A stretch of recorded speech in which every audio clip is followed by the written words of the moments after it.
Anyone who's ever gone to World of Asphalt knows that there are a few things that you're going to have to deal with every time. First, you're going to wait in a lot of lines. Second, you'll find yourself stealing moments to hurriedly stuff your face and then get back out on the showroom floor. Another weird thing is trying to find the bathrooms. They're never exactly where you think they'll be. And last but not least, you might have to deal with what I call trade show amnesia. Hey, Chris. Hey, man, it's good to see you. Hey, how are you, Brandon? We shot a video together last year. Did we? Me all the way, right? All right. I've made a bit of a fool of myself. I've been making plenty of mistakes. So I knew you weren't going to get it the first time. Of course not. That would be insane. I should be looking better than this, I feel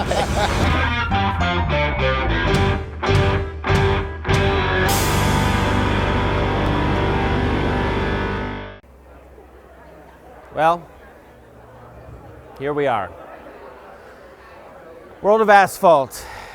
Feel like it was just yesterday that we were here. Well, not here, but Nashville, doing World of Asphalt. I'm standing here before you the night before the floodgates burst. And I am simply too tired and not in the right headspace for all of this. But you know what? The asphalt waits for no man. The blacktop must be paved. The trade show must be attended. And tonight, we must party. There's just simply no choice.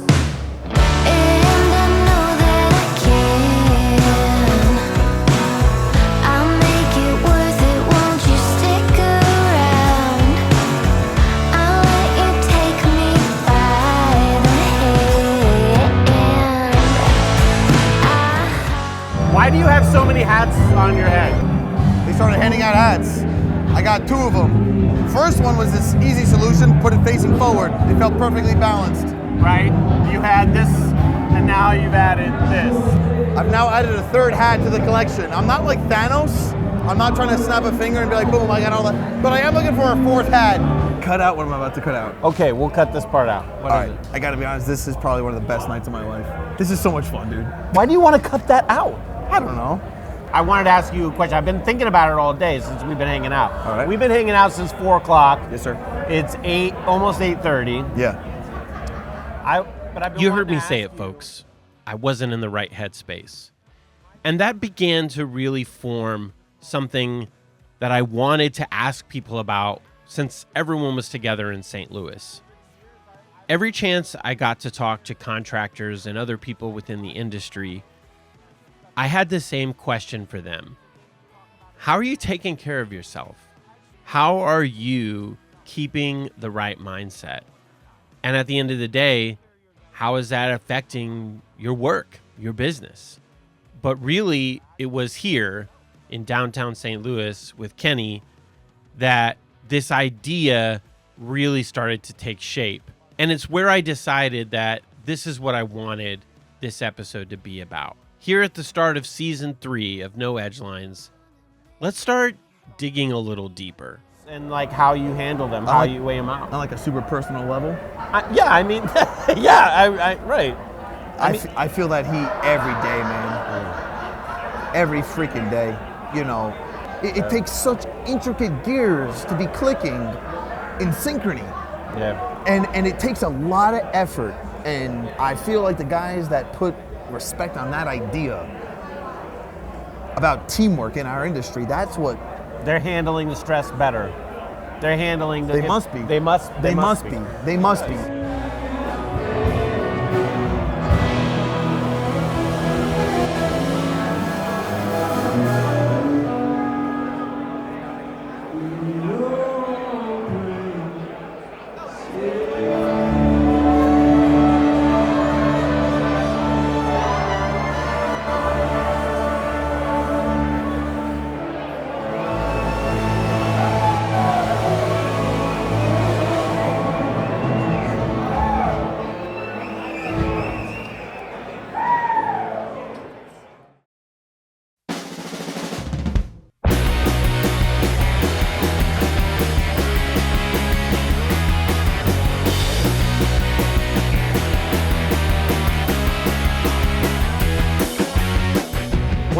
that I'm hoping season 3 of No Edgelines might be able to accomplish is some measurable improvements to my job site skills.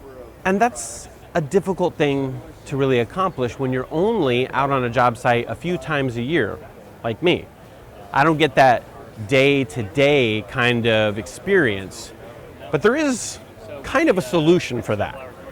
How can we go to a job site without actually going to a job site? Well, I found somebody here at World of Asphalt that can solve that problem. How's it going, Alan? Great, how are you? I'm good. So I'm wanting to improve my skills, Yeah. but as not a contractor, an editor who has to write articles and be a member of the media, Of course. I need a way to improve myself when I can't be out in the field. Yeah, if only there was some way to, pretend you're in the field, kind of simulate the environment, if you will. Simulate, you say? Yes, yes. I have to tell you, I recently got to operate a large excavator that seemingly is like this size, and I did quite terrible. Okay. The guy who was training me or overseeing me Right. gave me a -1 out of 10. Oh my God. Yeah. So this is our advantage, the CM Labs advantage. You can have over 20 pieces of equipment on the one simulator. So you actually just swap between in the software and you can load up different, machines, different exercises. Who are the #1 people that are your customers so far? The real answer is anyone that does their own training. So in the private sector, it's usually bigger companies that, there's enough demand where they don't have to outsource their training, where they can do it in-house. Institutions like trade schools, high schools, colleges, things like that. People with HEO programs, those are kind of the key customers who really benefit from simulation. We also have something special today. We have a live audience that has gathered to see what I can do.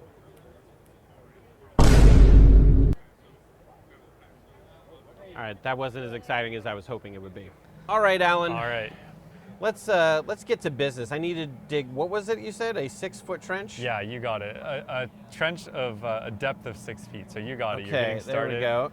You can see the dirt kind of Look at flying that, Pat. everywhere. You see what you see? Oh, it was gonna. And so you want to actually place it to your left. Oh, you want to do it on the left? I almost Yeah. hit that guy. There was a guy. It's sliding around. Well, look at it. It's like rocks are flying out at me. Yeah. Okay. Why does it say 0%? So this exercise takes a while to complete, so Oh. you're not quite at 1% yet. I'm not at 1%. I think you. Oh, There you are. 1%. Now you're good. Oh, I lost it. So just do that 100 more times. 100 times. So if something is difficult in real life, it's going to be difficult on the simulator. We don't cut any corners, just so to make sure you're having fun. Because Right. sometimes, obviously, operating heavy equipment isn't always fun. It's a job, right? Are you trying to tell me that this is not designed for my enjoyment? Listen, if you're enjoying yourself, that's great. That's like a fun byproduct. But really, these are training simulators, which are meant to give you a great kind of understanding of how this equipment works. Like, will it flip over if I give it too much? So this is a 21-ton excavator. It's very difficult to flip, but you can do it. Don't doubt me. Yeah. Don't say it's impossible to flip this excavator. No. I wanted to get up to 5% before we concluded this interview, and it doesn't look like I'm actually going to get to 5%. Oh, okay. All right, hold on. That's my goal. If I can get this 5%, but oh no, I dropped to 4. I was trying It really. wasn't meant to be. You're at 4.999. I'm at 4.9. How do you know it's that close? I can just feel it. A 4. Yeah. Hey, that's better than a -1. I'd like to see someone else do better than that. Beginner's luck. You're gonna be there for a while doing that. When you're at a big trade show like this, people come from all around the world. You never know exactly who you might run into at random that you never planned on at all. Oh my God, is this Trebo Dirt? Oh my What are you God. doing here at the World of Asphalt? Wow, my old friend. It's so good to see you. I mean, what a coincidence when the dirt and the gravel and the asphalt collide. I know exactly what you do, and I have been watching you for many, many years. Yep. But why don't you tell our audience, who mostly from the asphalt world, a little bit about Trebo Dirt and what it is that you do. You're not just an online media personality. No. You're an actual contractor. Oh yeah. So I started in the business mowing yards and doing landscaping, and then started doing dirt work, real light, and then went all commercial with it, and it just kind of bowed up, And we still do the mowing, we still do the landscaping on a large scale, and we still do the dirt work on a large scale. Well, tell me one thing. How did you go from being a humble man who literally works with the earth to having kind of a cult following on social media and stuff? You probably never expected that. I've never had Facebook or any social media, never even sent an email, Well, how did you accomplish that then? What happened? I hired people that could. That's a good business advice, doing what you maybe couldn't do, you find the people who can do it. Oh yeah, that's the key to it. You put good people in place. There's something that we've been talking with contractors here at the show with. Yeah.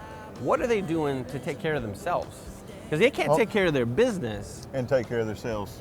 And right, they got. And I'm bad about that. What do you mean? Well, I used to do 100 push-ups every day and 100 sit-ups every day. In the last 2 years, I might have done 100 sit-ups and 100 push-ups. In a total 2 years? Yeah. Well, I have you beat. I have done a big fat goose egg number of push-ups and sit-ups. I think that mental health in the construction world is becoming... It's very serious. People talk about it more than they used to. And guys, I think at the end of the day, they have a list of priorities, right? Yep. And they put themselves at the bottom of it. Everything's went up in cost 30% over the last few years. So you have to go up with your cost also. How long have you been in the industry? My whole life. I quit school in 10th grade to do this. Well, over that course of time, have you learned any strategies of how to better take care of yourself? Yes. Mentally, I only worry about the things that I can change. The controllables. That's it, the controllables. I can't control the weather. I cannot control the economy, but I can control how I deal with it. Do you have any pieces of advice that you give people who are just now coming up that is something that you share as like a little nugget of wisdom to them? You build relationships in this business, whether it be the equipment companies, the suppliers, employees, subcontractors, sub-trucks, and you build those relationships. And over the years, a lot of these young guys get in business, and after 2 years, they're like, I quit, it's not working. Man, it took me 20 years to even think I did something. You know what I'm saying? You're gonna fail. No different than going to a club. You might go to that club 5 times and never get a girl's number, but that one night, old Sweet Britch is gonna be in there and you're gonna get her number. You know what I'm saying? And bam, in. I think it comes from an anxiety Yep. that guys feel. And to tie it all back to what we've been talking about this episode about mental health, guys taking care of themselves, they need to have those relationships to support them. That's exactly right. And good dealer support. You didn't go out on the playground and go, well, I'm gonna let Jimmy Bob kick my ass today. I definitely never thought about letting Jimmy Bob kick my ass. No. You go out there and you kick him in the nuts. No. I mostly thought about how Jimmy Bob... I wanted to steal you away for a second because I haven't seen you in... Yeah, it's been a while. More than a year. I ran into a good friend of mine named Jason Libman. He's the owner of Florida Seal Coating. And like so many others during my time at World of Asphalt, I wanted to ask him about how he was taking care of himself. What I wasn't expecting is just how hard it seemed to hit him. I think for the vast majority of people, they're simply overwhelmed.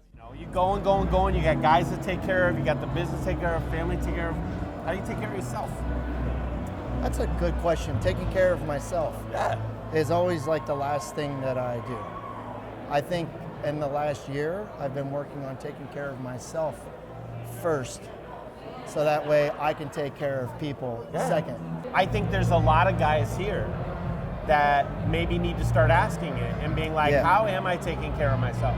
Sometimes you just have breakdown moments where you're like, everything looks good, and you go to your truck and you're just like, you just need a moment to like push it all. And After my talk with Jason, I decided that the next day I was going to just approach some random contractors at the show and get their responses. You guys do your work, you've been out there all day, all week. What do you do to blow off some steam and just kind of take care of yourself and reset, go back to the next week?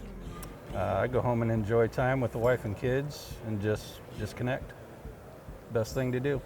If it's hunting season, I'm going hunting. Hunting? Yep. What kind of hunting? Deer, turkey. Everything? Bow, shotgun? How do you do it? Rifle, shotgun, all of them. After a long week, I just like to go home and enjoy myself, family, fishing, anything outside. Well, after a long week, probably on weekends, go meet up with friends, play a round of golf. Now, anybody who's anybody in the asphalt industry knows this guy. His name is Buzz Powell, and he's one of the most respected and knowledgeable people about asphalt that you will ever meet. But he's also someone that I deeply respect and admire. And mental health is becoming like a much more aware thing in our industry. Is there something that you do to help take care of your mental health and stay on the level? Yeah, I have a very strong opinion about this. I appreciate you asking me that question, because I think step one is to have a purpose. And for me, what I do is I do correctional ministry on Sundays. And honestly, that's my passion project, and I've been doing that for probably 7 years. And it's amazing how it changed my perspective on life. It doesn't matter how hard a week I've had, what's gone wrong, what's gone right, how exhausted I am. Meeting the needs of other people, helping them to overcome their challenges, it's fulfilling, but it also is very centering for me, because it makes me understand I didn't have a bad week. I dealt with some opportunities. Just some work stuff. Just some work stuff, Right. Just some family stuff, and glitchy little things in life, but I get to go home, and I just left a couple hundred guys that some of them will never get to go home again. And one of the big challenges we have as a society is we confuse joy and happiness. And so I get to spend time with guys that just have a joy that's inspirational, because it's all they have is that joy that they're hanging on to. And I think there's a life lesson for all of us, in the free world, to appreciate, first of all, that we've got glitchy things that are going wrong, but man, we have a lot to be thankful for. Renewing yourself through service to others, and it helps you to kind of take your focus off of yourself, and it just makes you just thankful and grateful and joyful, for the blessings that you have. Wow, that was an incredible answer, Mr. Powell. I am very glad that we ran into each other. I think that was important. I appreciate the question. So at the end of season 2, there was a period of time where we weren't sure if there was going to be another season of No Edge Lines. And like I told you guys, I'm tired and I'm not getting any younger. But the more and more I thought about it, maybe the point of these isn't that I get to learn how to be an asphalt paver. Maybe the point of these isn't even about me learning more about the industry so I'm a better editor of a magazine. Maybe the point of getting to travel, meet people all across the country is about my purpose. And as I've thought more and more about what Buzz said to me that day, I began to think, yeah. Bleeding too bad. Don't unzip the body bag. Don't dig a grave. I can tell these stories